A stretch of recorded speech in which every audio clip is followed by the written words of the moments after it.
Hello literature connoisseurs. Let's begin Chapter 2 of Tribulation Force. The chapter begins with Buck arriving at the secret meeting of the Childish Force. At the end of the last book, the Childish Force team were all friendly and trusted each other.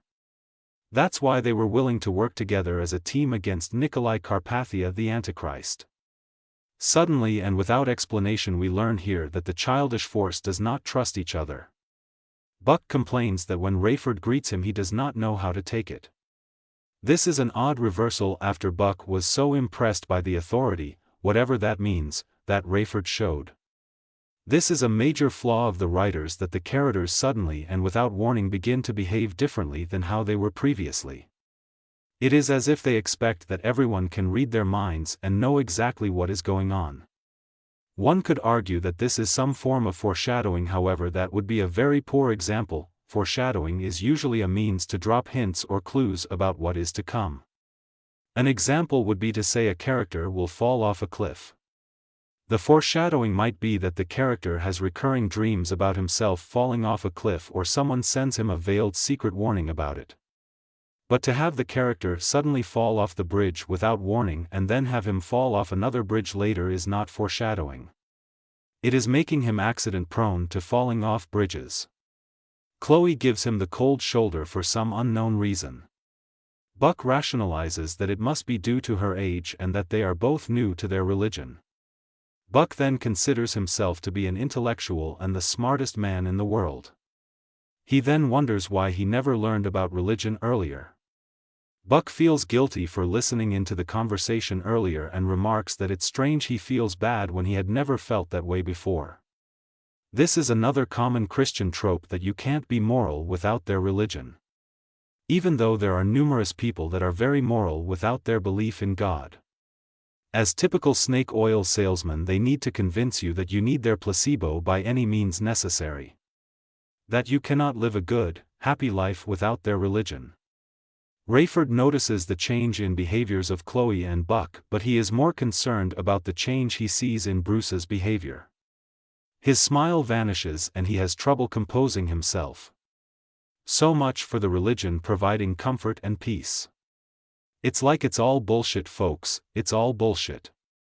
Bruce begins crying and Rayford gets uncomfortable because of the whole male macho thing that men can't cry. Rayford realizes that they can't keep playing and need to get serious about their childish force. He joins in as everyone is sinking into self-loathing and regrets. Bruce eventually composes himself and talks about how CNN is broadcasting news about Carpathia 24/7. He asks what Buck knows, but typical of Buck, he knows nothing. Bruce talks about how he feels responsible for the group. He also mentions his desires to study prophecy in the Bible. He also mentioned how lonely he is. The group keeps thinking that God is talking, but no one knows what he is saying.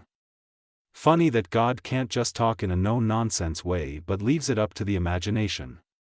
Bruce asks for prayers, yet we still have no idea why he needed a special meeting only to whine and complain about his life. Bruce eventually mentions that the Antichrist will push a one-world government and universal currency, blah blah blah. Then he says Steve, Buck's old boss, held a press conference confirming all this. The statement gets said that how could anyone promote this stuff and not be the Antichrist?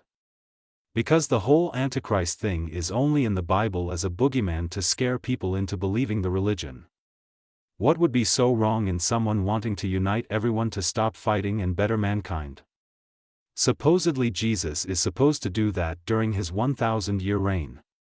If this was such a bad thing, then why is Jesus supposed to do the same thing? The authors keep making the statement that there is no way this could happen unless the Bible is true. Ignoring that statement is easy to debunk. The problem is that they are committing fallacies as support for their beliefs. Just because they cannot understand something does not mean they can create their own answers to their misunderstandings. We then get told that they are pushing a one-world religion. Even though many hold contradictory beliefs and would not work together if combined, we get told that under Nikolai they are seeing beyond their disagreements. Apparently we get told this is being done by deals being made. Not sure how that would work when the Abrahamic gods each say there is no other god but theirs while Buddhism has no gods. Things like this are irreconcilable. Universalism is a religion that attempts to combine all the religions into one. This is done by basically saying believe whatever you want but you must respect everyone else's beliefs as well. Even the religions that state that the God you believe in is false. Rayford thinks to himself that he's changed from a skeptical cynic, neglectful father, lustful husband with a roving eye to a fanatical Christian. Other than skeptical cynic, nothing about him has changed. However, the last book has proven that Rayford is not skeptical in any way, shape or form. Nor has he been shown to be cynical. He is portrayed to be gullible.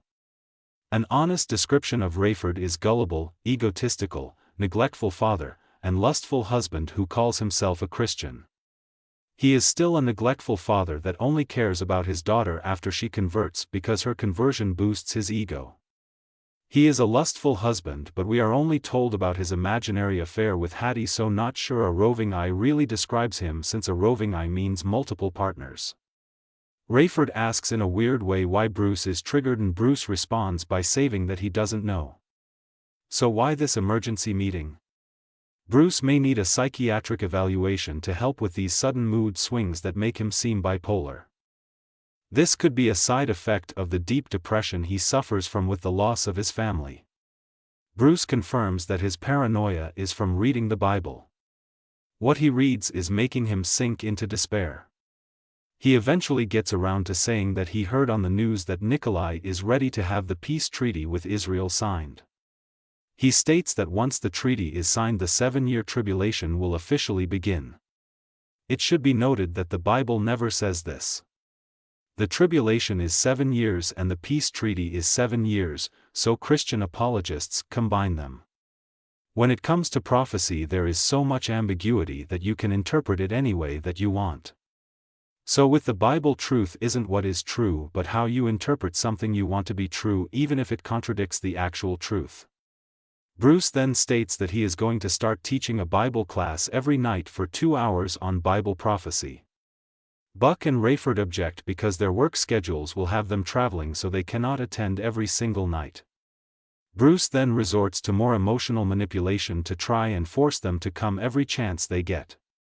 Bruce then reveals a plan that he wants to start other churches and splinter cell groups like his childish force. He wants his underground movement to fight the Antichrist and his followers.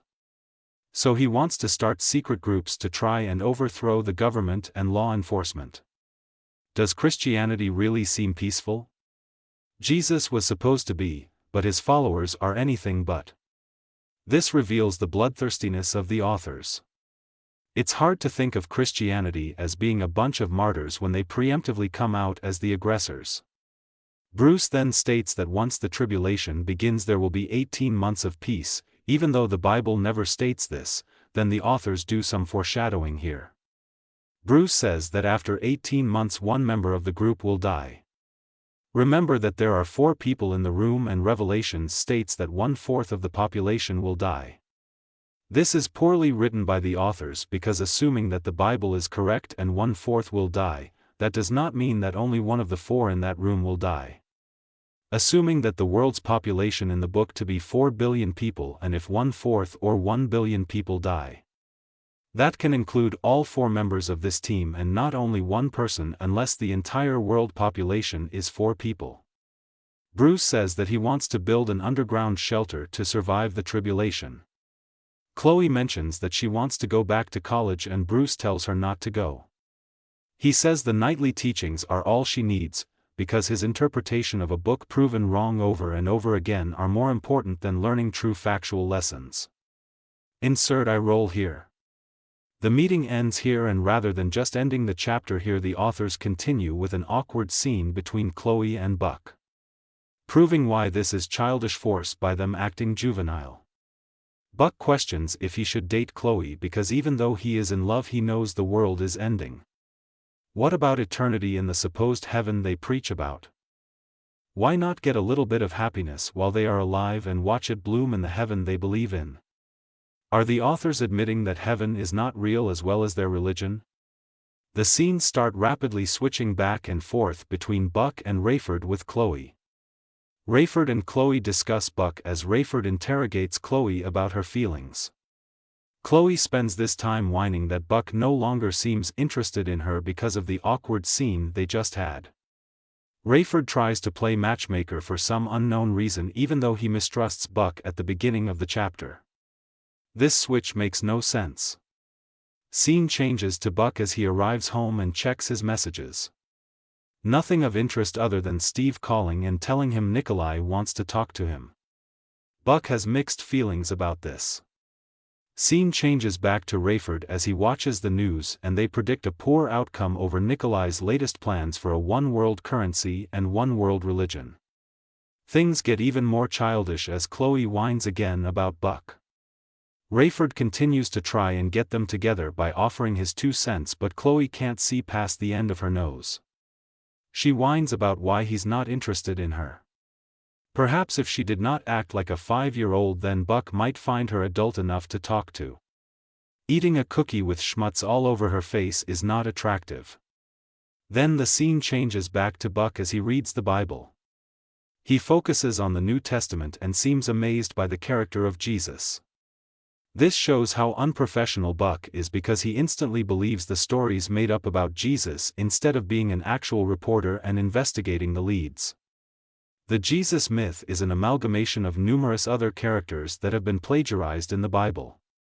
Buck instead remarks that Jesus was a revolutionary of his time, not bothering to see that the supposed things Jesus said and taught were previously mentioned by other religions. Like the Persian religion that involved Mitra, who bears a striking similarity to Jesus. Mitra was during the Persian Empire, so he came way before the Jesus character. Mitra was worshipped during Roman times, so he would be known. Christianity, as well as the other Abrahamic religions, were known to plagiarize other religions to make theirs become more accepted. Buck stops reading and the idea comes to him to break up with Chloe. He calls and Rayford answers. Then Rayford decided to cock-block Buck and lies about Chloe sleeping. All the while Chloe hears all this and confronts her father after he hung up with Buck. Rayford just plays it off as he was not sure she was awake, but it's obvious he's lying. So why was he trying to get them together if he was trying to sabotage their chances? Rayford is an ass anyway, but it's more of the juvenile humor of the authors. I think the authors are mad that Robert Redford won't return their calls after they sent their used underwear to him. This ends chapter 2 of this childish train wreck. This chapter was way longer than it actually needed to be. See you next time for chapter 3 of Tribulation Force.